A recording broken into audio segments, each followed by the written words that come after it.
মেডিকেলে এখানে ছিল আপনার যে হালকা কিছু একটু আহত হলে এখানে চিকিৎসা দিত। বড় আকারে হলে পারে এটা সদর হাসপাতালে নিয়ে যায় বড় আকার। এখন আর এখানে তো মেডিকেল নাই, বড় আকার হলে ওখানে নিয়ে যায়। কাজ আমরা রেগুলারই করি, আমাদের রেগুলারই করাই রেগুলার। হ্যাঁ, অনেক দিন আমি প্রায় 13-14 বছরে আসছি, কোনো নিয়োগ নাই। আমাদেরকে কানামুনা বলা হয়, আমাদের চুক্তিভিত্তিকও বলা হয় না, কানামুনা বলে। তো আমরা কানামুনা অবস্থায় কাজ করছি 10 বছর 12 বছর তো করছি। স্থায়ী নিয়োগ আপাতত নাই, আর কবে হবে সেটাও জানি না। আমরা তো আশাই না, অন্যদের মতো সুযোগ সুবিধা নাই। আমাদের যেটা যেভাবে আমাদের দেয় সেভাবে হয়তো আছে। কোনো সময় মাস 2 মাস বাকি থাকে, হ্যাঁ 1 মাস বাকি থাকে, হ্যাঁ কোনো সময় 10-20 তারিখে দেয়। ওই আপনার 10,500 আর সুযোগ সুবিধা নেই, ঈদ বোনাসও নেই। আজ আছে 18 বছর এভাবে মানে চলে, টুকটাক করে চলে না, এটা চলে না। হ্যাঁ, বাড়িতে সরবরাহ করতে হয়। এটা একটা ভারী শিল্প প্রতিষ্ঠান, যার বয়স 144 বছর। এই প্রতিষ্ঠানে প্রায় 200-র উপরে লোক জনবল কর্মরত আছে, কিন্তু আমাদের এই বিপুল সংখ্যক জনবলের জন্য আপনার ডাক্তারের কোনো ব্যবস্থা নাই। চুক্তিভিত্তিক ডাক্তারের একটা অপশন আছে, কিন্তু আমরা যে পয়সা দিয়ে ওই ডাক্তার রাখতে যাই, কোনো ডাক্তার এই পয়সায় রাজি হয় না। 8,000 বা 10,000 টাকায় পার্ট টাইম ডাক্তার আসলে এখন সেই দিন নাই। মূল যে সমস্যা সেটি হচ্ছে আপনার দক্ষ জনবলের দিন দিন অভাব হয়ে যাচ্ছে। মানে সেটা হচ্ছে আপনার দীর্ঘদিন ধরে কর্মরত শ্রমিক কর্মচারীরা রিটায়ার্ড হচ্ছে অনবরত, কিন্তু এখানে নতুন করে কোনো নিয়োগ নেই, যে কারণে একটা সময় দেখা যাবে যে দক্ষ জনবলের অভাবেই এই প্রতিষ্ঠান একদিন বন্ধ হয়ে যাবে। তাই এই মতো অবস্থায় অতি জরুরি আসলে এই কর্পোরেশনকে যেমন টিকে রাখতে হলে আপনার রেণুকান যজ্ঞেশ্বরকে খুবই প্রয়োজন। কারণ আপনি জানেন যে সারা বাংলাদেশের যতগুলো সুগার মিল আছে তার স্পেয়ার পার্টসগুলো কিন্তু এই রেণুকান যজ্ঞেশ্বর কিন্তু তৈরি করে এই প্রতিষ্ঠান প্রত্যেকটা সুগার মিলের চাকাকে কিন্তু সচল করে, এবং যে চিনিটা উৎপাদন হয় তার জন্য যা যা তৈরি যন্ত্রাংশগুলো এই রেণুক থেকে তৈরি হয়।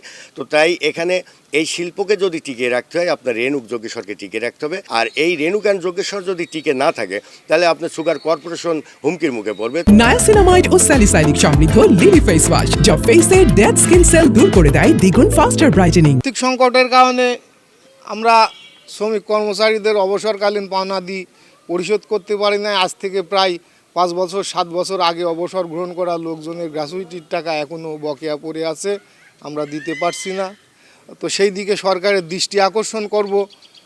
সুগার মিলের ন্যায় সুগার মিলগুলোকে একটা মৌসুম ভিত্তিক, মৌসুম শুরুর পূর্বে একটা থোক বরাদ্দ দেয় মিলগুলোকে সচল করার জন্য।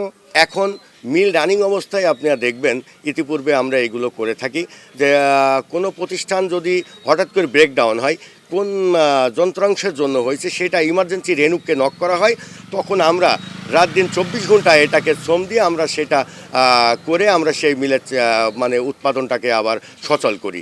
এখানে আমরা এটাকে লাভজনক করার জন্য আমরা 3 থেকে 4টা প্রজেক্ট হাতে নিয়েছি। যেটা হচ্ছে আমাদের প্রথমে হচ্ছে আমাদের বাউন্ডারির কাছে একটা দোকান, প্রায় 52টা দোকান ঘর, প্লাস বড় বাজারের কাছে আমাদের একটা জমি আছে, সেটাখানে আমরা গোডাউন করার জন্য পরিকল্পনা করেছি।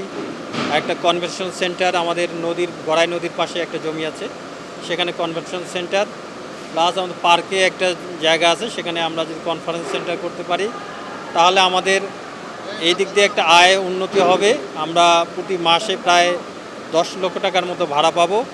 প্লাস আমাদের ঢালাই শপে যে আমরা ট্রেডিশনাল মেথডে ঢালাই করি, এই ঢালাই শপে যদি আমাদের ফার্নেস, ইন্ডাকশান ফার্নেস যদি দেওয়া হয়, বা আমরা লিখেছি যদিও বাজেট দেওয়া হয়, তাহলে আমরা এখানে একটা ফার্নেস সেট আপ করতে পারলে আমাদের যে অন্যান্য যে কাজগুলো আছে, যেগুলো আমরা অনেক সময় বাইরে থেকে বা আমরা সাব কন্ট্রাক্টের মাধ্যমে করি, সে কাজগুলো আমরা এখানে সম্পূর্ণ করতে পারবো আমাদের শ্রমিক কর্মচারীদের মাধ্যমেই। আমাদের যদিও এখনও লোকবল সংকট আছে, সেই লোকবল আমাদেরকে যদি সদর দপ্তর থেকে যদি আমাদের এই নিয়োগ বা লোকগুলো দেওয়া হয়, তখন আমরা এই কাজগুলো সঠিকভাবে করতে পারবো। আমাদের যে সেট আপ আছে, সেট আপটা সদর দপ্তর থেকে দেওয়া হয়। সদর দপ্তরের সেট আপ অনুযায়ী আমাদের এখানে মেডিকেলের কোনো সেট আপ নেই, যার কারণে আমরা এই ফ্যাসিলিটিটা পাচ্ছি না। তবে আমি মনে করি যে এখানেও প্রায় 150 শ্রমিক কর্মচারী কর্মকর্তা আছে তাদের ট্রিটমেন্টের জন্য একটা মেডিকেল সেন্টার অবশ্যই দরকার, কারণ এরা অনেক সময় অসুস্থ হয়ে যায়, অনেকে বয়স হয়ে গেছে, যে যার কারণে বিভিন্ন রোগ ব্যাধিতে তারা লেগে থাকে। এটা হলে আমাদের জন্য ভালো হতো।